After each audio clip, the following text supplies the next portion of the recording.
Start na agad tayo sa first quarter natin. Abay si Reeves, aggressive na agad at talagang nilalaro nga lang ang 7-footer na big man netong ang Portland Trail Blazers. As ang magaling na perimeter defender pa nila na si Camara, abay sinasayawan lang. Talaga nga namang nakikipagsabayan si Austin Reeves dito kay Shaedon Sharpe, kay Deni Avdija sa umpisan ng laban. Tie game nga tayo dito so far and basically naka-takeover mood na agad itong si Austin Reeves sa first quarter pa lamang. Parang another big game ang gagawin niya, umabot na sa 13 points bago nga maupo sa kanilang bench. 21-18 lamang ng Lakers. Pero sa final minutes natin, abay itong si Jerami Grant pati na rin si Jrue Holiday ang bumawi kung saan binigyan na nila ang kalamangan itong Blazers team 28-24.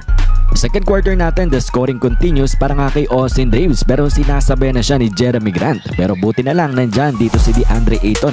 Tinutulungan nga si Reeves sa Lakers offense. Sumabot na siya sa 10 points lamang Lakers. Talaga nga namang napaka-deadly ng pick and pop ng dalawang player na ito. Timeout Blazers dyan. Pero nang ilabas na nga muli itong si Austin Reeves para magpahinga, abay nagkalat ang team ng Lakers. Napakadaming turnovers. Itong si Bronny James, 2 turnovers in a row. Biglang nagka 8-point lead ang Portland dyan. Kaya naman binarig din agad ni Coach Redick itong si Austin. And then si Shaedon Sharpe, abay grabe ngang lipad dito. Monster one hand tomahawk dunk ang ganyang ginawa. Nagulat nga mga tao sa arena. At hanggang sa pagtatapos nga natin in the second quarter, pinalaro na itong si Austin Reeves todo buhat mode dito sa Lakers offense. May 23 points, 5 assists na agad sa first half pa lamang pero down sila 57-51.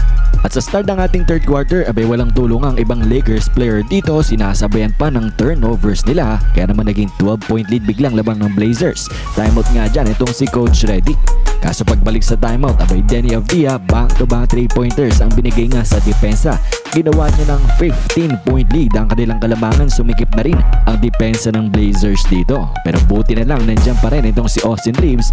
Binubuhay ang Lakers offense. Quick 6 points ang ginawa. Timeout nga dyan ang Portland.